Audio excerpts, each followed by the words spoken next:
I read in a much-respected music magazine in America that over the next 10 years, comedy will replace rock music as the new form of cult entertainment.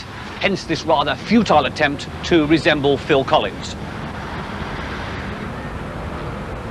It's a fact that college kids today, instead of picking up a tennis racket and standing in front of the mirror pretending to be Bruce Springsteen, they now grab a Coke bottle and start doing sharp one-liners from the repertoires of cult comics like Bobby Slayton or Glenn Hirsch, Bobcat Kippadotta, Rita Rudner. Who? Over the next few shows, I'll introduce you to all those American comics and a few more. I'm going to have a go myself, and who knows, I might end up in the Hollywood Bowl in front of 5,000 screaming punks headbanging to the mole routine. Well, if you think that's out to lunch, just see who we're going to start the show with. Oh, stop! Oh, enough! Oh, stop it! Oh, cut it out! Oh, no, stop! Oh, I can't! Oh, stop! All right, stop it! Stop it! Oh, stop it! Stop it! All right! No, it's not... Oh, stop it already! Oh, all right! Oh, stop it! Oh, I can't! Oh, all right! Enough! Look! You're only taking up your own time! Stop it! So I flew in tonight on an airline. Flying is, I think stewardesses enjoy their job. This is one thing I'm positive of. They love what they do. Whatever it is, they get up there, they do their little show before the plane takes off, you know, the seatbelt, the oxygen mask. One of them's reading it backstage, the other one's out front acting it out, you know. Then they run behind that first class curtain. Boy, they were tough. Taking off the makeup. What time's our next show? They show you how to use a seatbelt in case you haven't been in a car since 1965. Then they point out the emergency exits with this very vague point.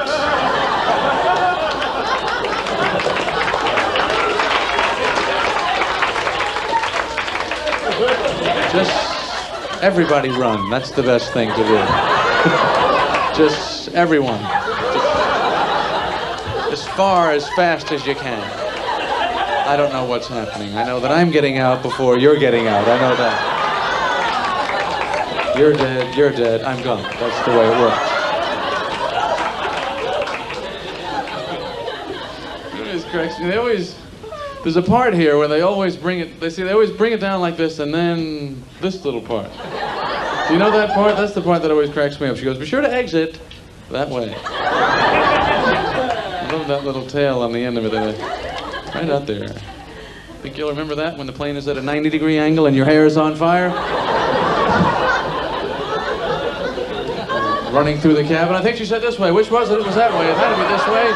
She was a southpaw. Does anybody remember? My hair is on fire. I gotta get out of here. Got to. And I go in that little airplane bathroom, a small room, but a lot of equipment. Tissues, towels, closets, compartments. There's little slot for used razor blades. Who is shaving on the plane? Good move shaving at 40,000 feet. Hit a little turbulence, come out looking like Van Gogh.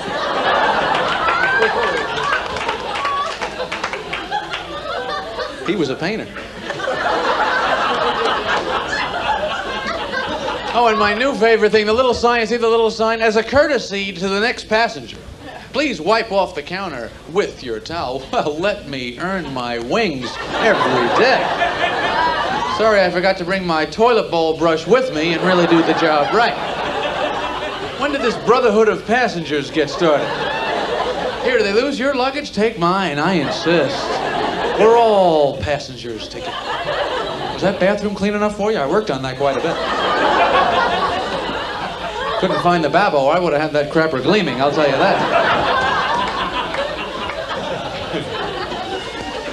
Yeah, and the most mysterious thing, the call button for the stewardess. I don't have that kind of nerve, but I wish I did. Wouldn't you love to hit that button, boy, swing that door? But yeah, stewardess, I got that crossword puzzle book in my jacket pocket. You want to run and get it there, sweetheart? That's right, I'm going to be in here a little longer than expected. I've got a little bit more cleaning to do. floor is a mess. I was flipping through the Guinness Book of World Records. There's another one of these records that nobody wants. People keep going after these records. Fattest man in the world. Now, here's a record. Is there anybody you think pounding down Twinkies going, I'm sick of coming in second? This year, fattest man. I've had it with these other guys edging me out every year. Pound, 2 pounds. I'm going for it. You ever see this guy's record? Bob Hughes, fattest man in the world, 1,400 pounds. Ladies and gentlemen, the man has let himself go, don't you think? Come on, Bob, have a salad, do something. Can't this guy get a small cone once in a while? Does he have to get the banana boat barge every time? Skip the sprinkles, Bob. You are the fattest man in the world. Of everybody. You are the fattest. I used to not even want to talk about this guy. I didn't want to offend somebody in the audience that has a weight problem. And I thought, what kind of weight problem? I mean, if you could weigh 1,000, it wouldn't make any difference. You realize that? I mean, let's say you weigh 1,000, okay? For argument's sake, we get a crane, we bring you in, you're having a good time. Even at 1,000, you could go, well, he's not talking about me. I'm not offended by that joke. I hope Bob gets it together, goes on a diet, drops a couple of 100 pounds. I don't know, does 200 pounds even make a dent on this guy? I mean, if you're a friend of his, what do you say to him? Hey, you look great, Bob. What are you down to, 1,200 now? You are a rail, baby. Are those new bib overalls? Very slenderizing. How's that mini bike running? You getting mileage on that thing? And what's he gonna say? And you know, I feel terrific. I am so much more active at 1,200, really. I can blink. I couldn't do that before. I was too fat, I wasn't able to. You know, there's just people, it seems like their whole purpose is to just make you go, why is he doing that? You know what I mean, I saw this guy, and as a matter of fact, I was in England when I saw this guy do this thing on English television. He caught a bullet in his teeth. He was a stuntman. I'm not making this up. He was on That's Incredible. Anybody ever see that guy? They shoot a gun at this guy. This is his job, okay? I don't care how much you hate your job. He goes into work, and he has to catch bullets between his teeth. I mean, I don't even know how you learn to do this. How do you know, where's the warm-up? Or, I mean, they toss you a couple of bullets, maybe, you know. Put it in the gun. Okay, Bill, this one's going to be coming a little bit faster now. I've got it in the gun. I don't even remember the guy's name. That's what I really feel bad about. I mean, he catches a bullet in his teeth, and the name slips my mind. I mean, think of that. If he knew this, wouldn't he feel like, what the hell do I have to do to really impress people? Catch a cannonball in the eye? I know if you're a burglar, this is a house you don't want to break into. You don't want to surprise this guy in the middle of the night. Shoot him in the bedroom, he comes walking out. Think you got the wrong house, pal. I had to go. Thank you very much. Thanks.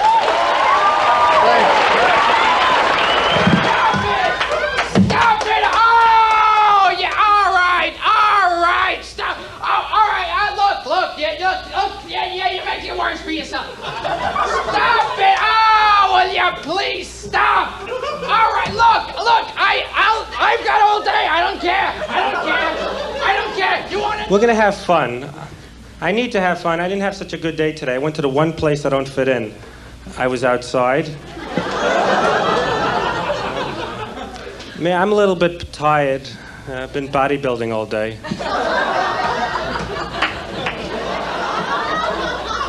People give me advice about being thin. They think they're helping me out. They go, you're too skinny. I go, yeah. And they go, do you eat?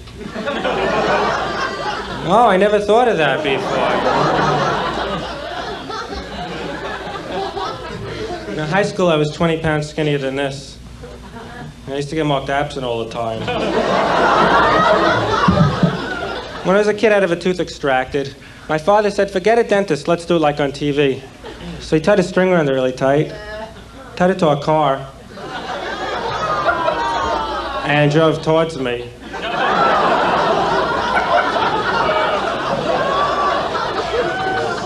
I don't have a wife. No, but for this next joke, let's pretend I do. Her name is Denise. When I'm in bed with my wife, she screams out other guys' names. They answer her. Also today I was on the ledge of a building.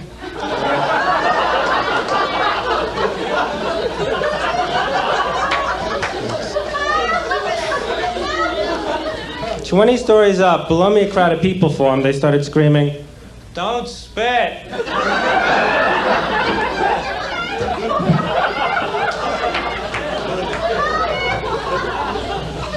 I'm not normal. But for this next joke, let's pretend I am. Right, everybody's name is Denise. It's frustrating trying to meet girls. All the weirdos I run into. It's true, like last week I met this girl. I said, "Want to go back to my place?" She goes, "You're not going to kill me, are you?" What kind of question is that? Like if I am, I'm going to be honest about it?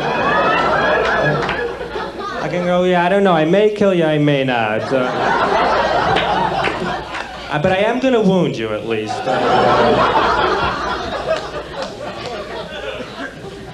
A few weeks ago, I was actually in bed with this girl. It's not the joke. She's laughing because she remembers.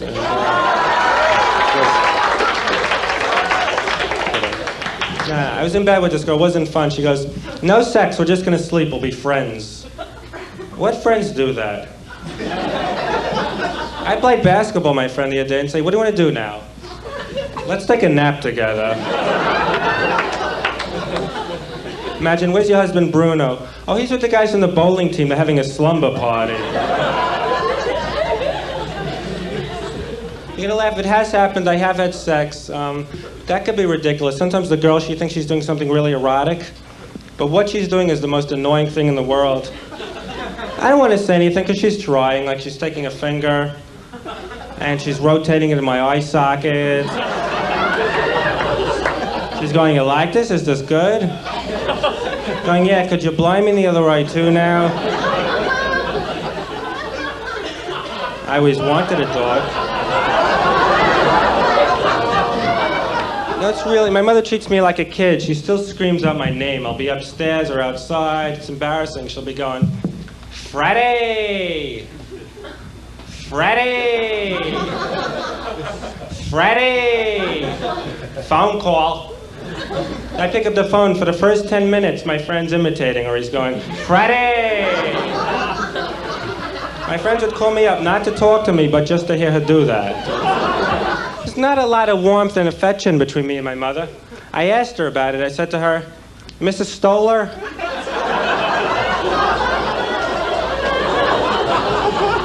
Family. I don't know. My mother's okay, because, well, it was my birthday last week. Thanks. She got me a gift. She got, you know those new telephones? It doesn't have a bell. It just goes, "Freddie!" You can see dumb signs you're driving. I came across 42nd Street tonight. I went by an adult bookstore. Get this sign. They had rows and rows of porno books. Next to that was a sign that said, "Under new management." Like the average pervert is going to be affected by this marketing technique. "Bob, want to try that porn shop?" "No, I hear the management is terrible." "They got no librarian. They're not using the Dewey Decimal System. I'm not going back till they make some major personnel changes." "But Bob, they got good books, good women. I don't care. I'm not happy with their corporate structure." "Now let's go flash somebody." And you can see dumb signs everywhere you go. I was just in Gettysburg, Pennsylvania, where they had the battle in the Civil War. Battlefield's now a national monument. I ride by the parking lot. There's a sign in the parking lot that says, "Tours available from licensed guides." Are they having a problem with unlicensed guides? Are guides sneaking on to the battlefield? Giving out bogus information? "Gang, over here, this is where Hitler was shot." See this pond? That's Pearl Harbor, moving out.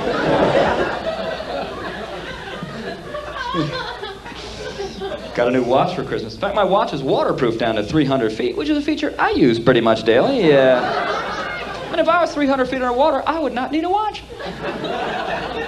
Because basically I would know it's time to go. Yep, when my eardrums start playing Wipeout, I'm out of here. But you ever look at your watch and just kind of wonder when time started? I mean, when was the first day they started keeping time?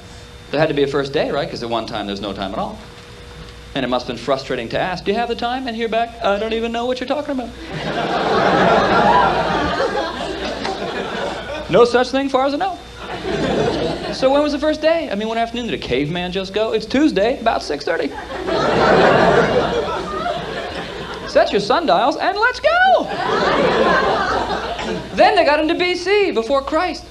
This is another concept I never understood. Because in the year, say, 128 BC, how did they know Christ was coming in 128 years? And if he was that important, why'd they give him such a hard time when he showed up? He was on time. He's on time, crucify him. That'll teach him, I'll tell you. But see, time is universal. Everywhere you go in the world, a clock is a clock. There's no metric time, there's no Celsius time, there's no backwards Chinese time. You don't have to convert anything in your head. Imagine having to convert from some bizarre system. You're in Saudi Arabia. What time is it? The camel has removed its hump. Is that Central Camel time? I think I need a new dromedary watch. But see, these are the things comedians have to think about. This is my job. I was at the airport the other day, hit a bomb scare. They brought out that bomb squad dog. Do you think this dog has any idea what kind of work he's doing?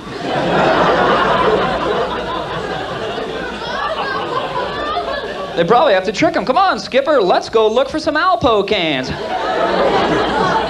The other dogs are all laughing at him. What an idiot. He could have worked narcotics.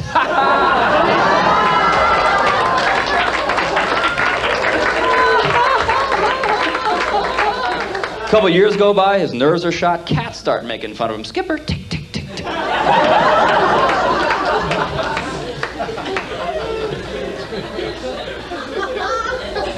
But see, dogs trust us. That's why they'll do that kind of work for us. In fact, dogs trust us so much, you can name a dog anything you want.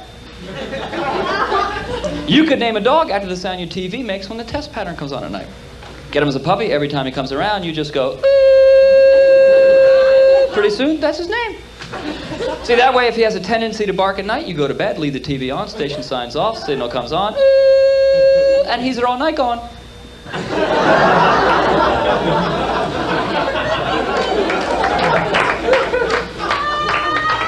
What? I've been here 6 hours, what is it? You don't think I have things to do? I'm a busy dog. I don't care. You want to do that? You do that. Stop it. You go. Go right on.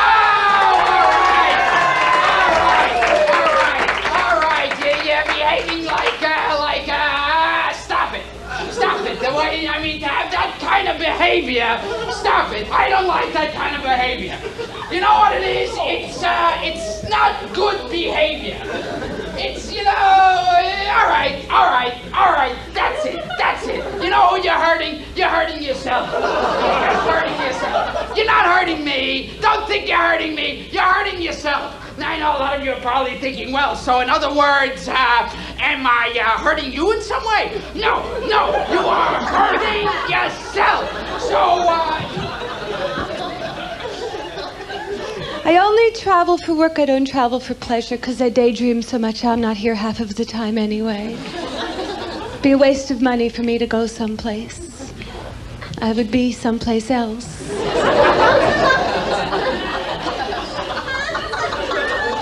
Doesn't even matter, I've gotten so good at daydreaming, sometimes I come back with a tan.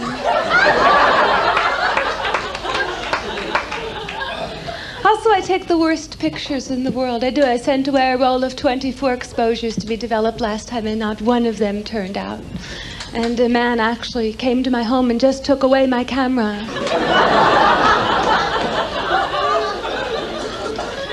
I have another one. It's fully automatic, and there's no risk involved. It comes with pictures of people I don't know.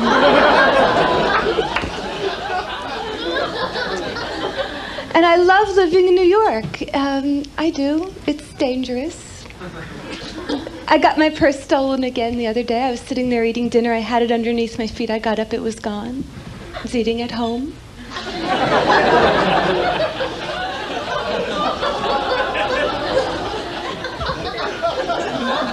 It's also a very expensive city, because I eat out a lot. I was in one restaurant the other night. They didn't even have prices on the menus, just pictures of faces with different expressions of horror.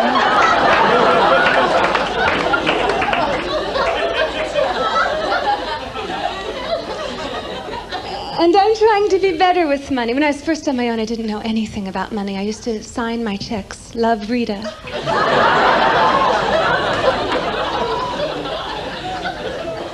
I spend it very fast. My last credit card bill was so big before I opened it, I actually heard a drum roll.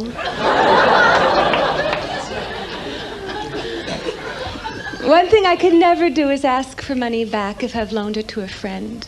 I would try. I can't do it. It's embarrassing. The most I can do is when I'm over their apartment, break something of that approximate value.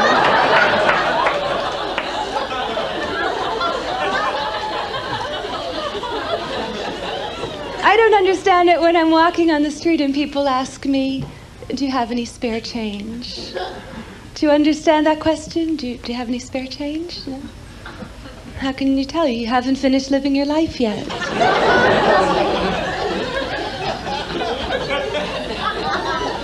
You could give them some change and then you could need it. When people ask me if I have any spare change, I just tell them the truth. I have no way of knowing.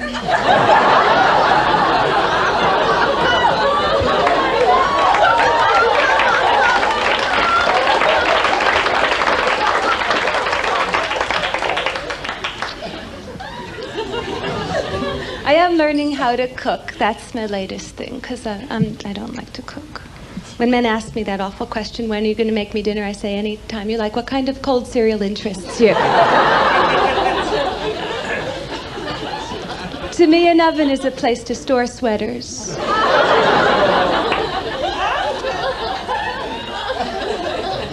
I did learn how to make popcorn, though. I did, because I don't like to go to the movies and pay $3 a bucket for popcorn.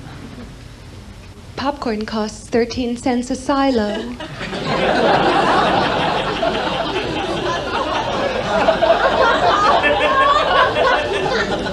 One thing I think we can all agree on is that movie theater floors are pretty disgusting. I had to sit and watch a movie twice once just because I couldn't get my feet on stuff.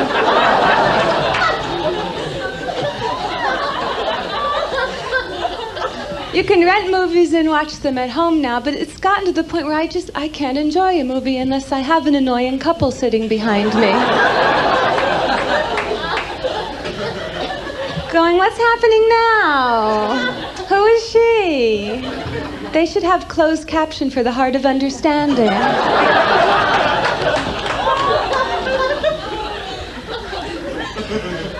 I rented a movie the other night to watch at home, though, and it turned out it had one of those charity fundraiser things on it.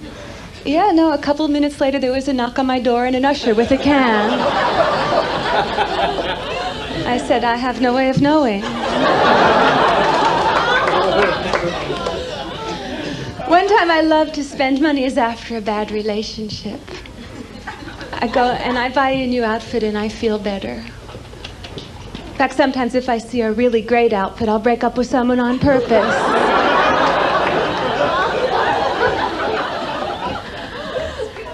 I do date, I do. Only I don't call them dates anymore. I call them what they are. Hopeless acts of desperation. Do we have married people here, or are we all from New York? New Yorkers. It's scary. Relationships are very transient here. They are. When I meet a guy, the first question I ask myself is this the man I want my children to spend their weekends with?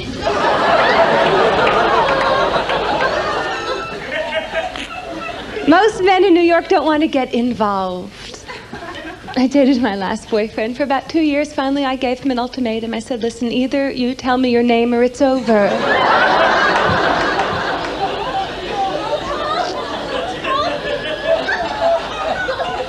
You know how I end relationships now? I don't say this isn't working out or I don't want to see you anymore.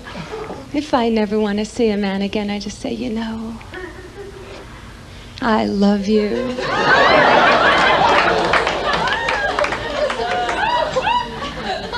I want to marry you. I want to have your children. Sometimes they leave skid marks.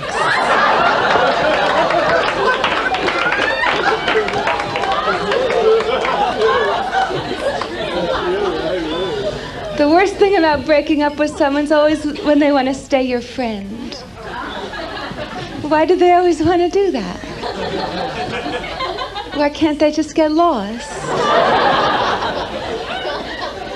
This one guy used to call me up all the time. I'd say, look, I don't have anything to tell you. He'd say, just tell me the same things you tell your friends. So I told him how horrible he was.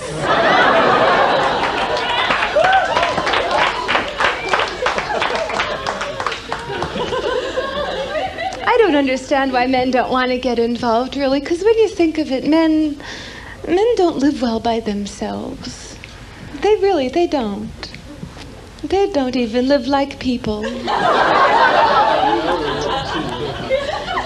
They live like bears with furniture.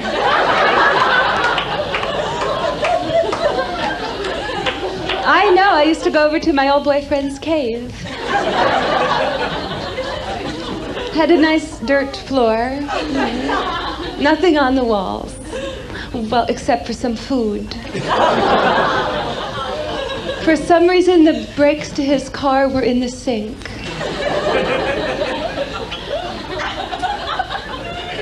The frost was so thick in the freezer you couldn't close the door. The apartment door. The roaches in his kitchen had stopped eating.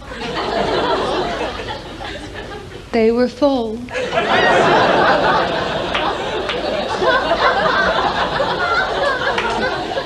They were on the counter doing aerobic exercise.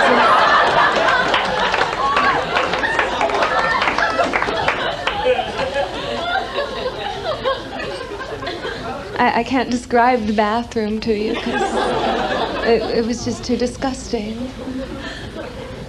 But I'll try. All I have to say about men and bathrooms is that, well, they're not real specific.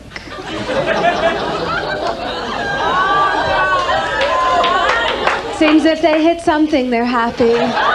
Thank you very much. Good night.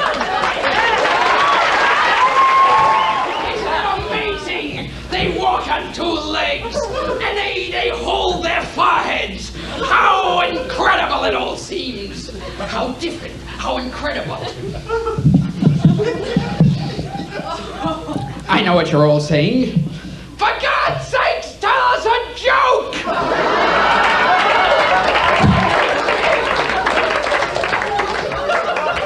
Say something! Come out with a funny ad-lib! A silly limerick! Anything at all! Oh, okay. I'll think of one eventually.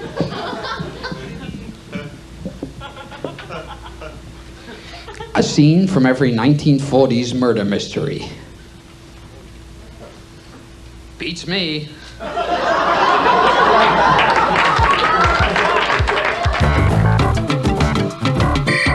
Stand Up America was brought to you from the comic strip in New York, where you saw Gilbert Gottfried, Jerry Seinfeld, Fred Stoller, Joe Bolster, and Rita Rudner.